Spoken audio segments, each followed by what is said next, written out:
Elin Kunchev, CEO of Elin Personal Training Redefined, and today's topic is the change of our name from Elin Personal Training Redefined to Elin Fitness Redefined and why we do it. And this is? Michaela. I run operations and I train. So we decided back months ago that we needed to change it, right? But we couldn't figure out exactly what we wanted to do. Yeah, it's been a conversation actually for maybe a year now, but since COVID hit, besides all the changes that we did to accommodate our clients and to make sure that our trainers are taken care of and doing what they are here to do, we had a lot of time to work on, you can call it a rebrand or a little bit of improvement of our brand and the name. And besides the personal training and obviously all the new services that we started doing, we figured out that we need a name that does more than just personal training, because we do more than only personal training. Even though this is training itself, it's always going to be our specialty, and this is what we do every day. And it's a huge part of our lives, not only as business, but as people, as normal humans. We decided that we have to give the brand a little bit more, I would say, broad spectrum of offering by changing the name. And we needed room to grow, I feel, like we had to open it up a little bit. Yeah, so we follow social distancing. Michaela and I were working through the phone primarily, so we were able to literally rewrite the entire content for our new website. Some of you may know, most of you should know that we have our own proprietary training system called 4STM, which stands for Four Seasons Training Method. So for the last 2 years, we've been working on creating a textbook and application for a certification program that is nationally accredited. So we were able to do a lot of the content for that, like the preface, the explanation. We updated the entire standard operating procedures. We did so many things during COVID, and it's been, to be honest, a blessing for us for many reasons. We also added new trainers. We still had new clients. We learned how to go virtual, which was really cool for us. I think we just overall made improvements to the entire company despite COVID, which was cool. Yeah, which was amazing. Actually, Michaela had primarily the job of pre-screening all the trainers. So she had hundreds of conversations, but we now have, how many trainers we counted? Like 20? Do we have 20? We have almost 20, which is 20. Crazy, because before COVID we had, I don't know, like 10 or 12. Yes. So I would say 10, including us. Yeah. And after COVID, we doubled. So here it is. I mean, it's been tough, obviously, with the entire industry, and our business also took a hit in terms of the person-to-person training, the in-person training. Definitely we saw some reduction in our numbers, and a lot of people were afraid. A lot of gyms were closed. Most of the gym, everything was actually closed besides a very few private locations or wherever people had their own facilities. But other than that, here's another way. I think we had a conversation about that, like how do you find positive in hard times? We found the positive, I think, for sure. I think so. Yeah.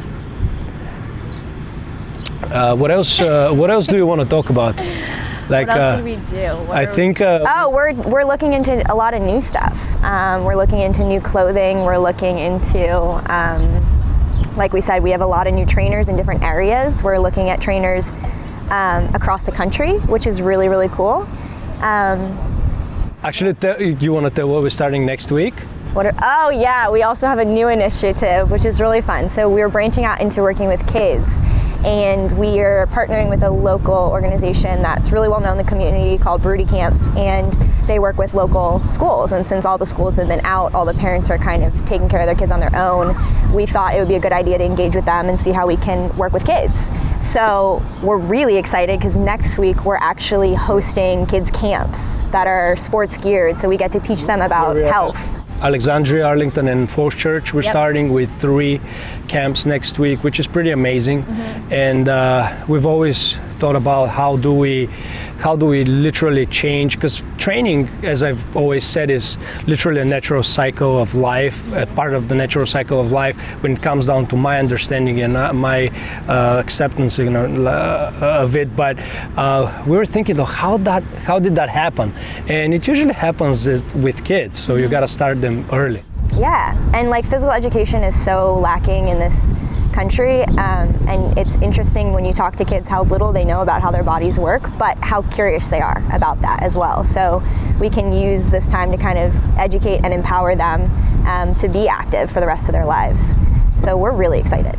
That's really cool. I'm actually really hyped about that. It's something that we were always thinking about, how do we get them, how do we involve them, how do we make them feel excited about it. And I think, I don't know, maybe because I'm also a father now, and maybe that also helped, but and you have extensive experience with kids, which is also amazing. But anyway, that was like one of those serendipitous events that put us on the map of basically kind of doing like a sports specific, fitness specific childcare, which is pretty amazing. Yeah, like we're doing a little bit more than the typical daycare, which is cool.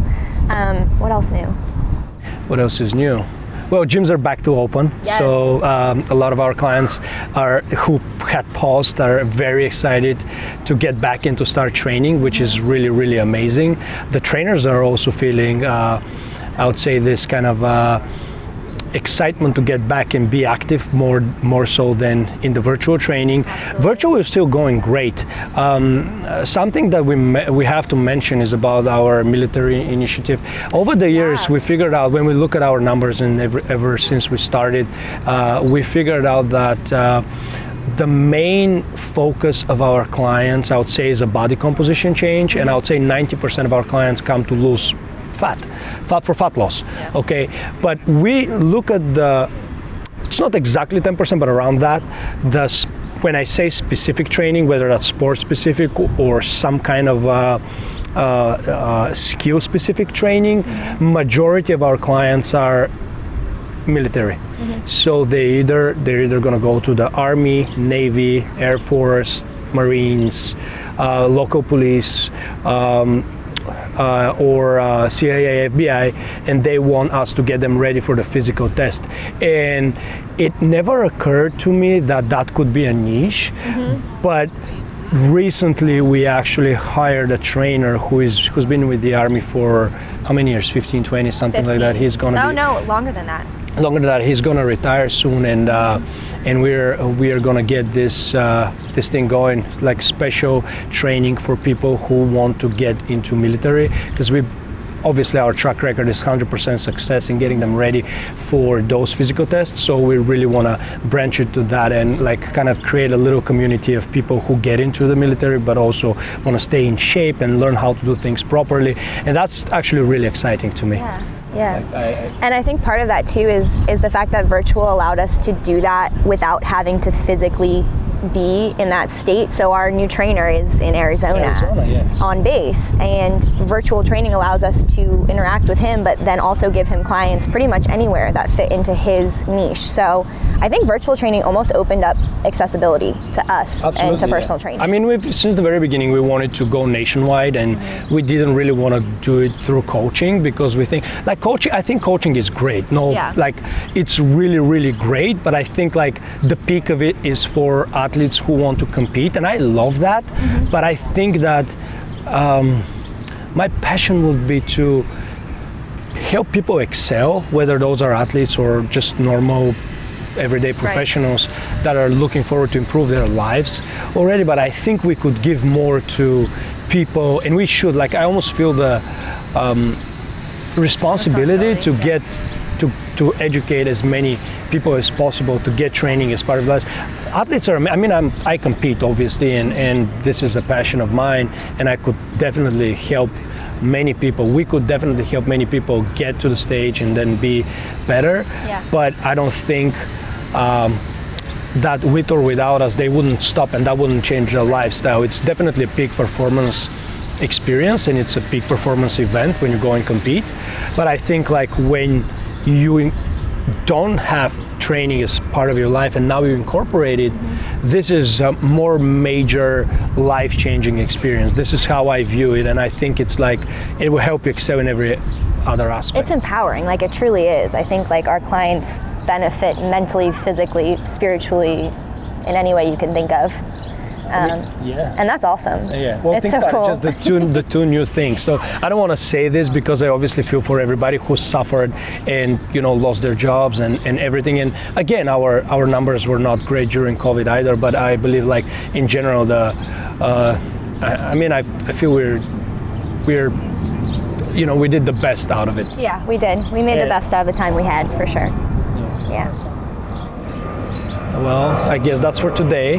But if you have any questions about anything, whether that's overall life, if you think that we have something to add on to your plane, or fitness business, or just tips for you to get better, we'd love to help you, and you can reach out to us at our Instagram page, still Elin Personal Trainers, but to be changed soon, and our website, elinforstm.com, or by personal Instagram, Elin_Konchev on Instagram, and we'd love to talk to you and answer your questions.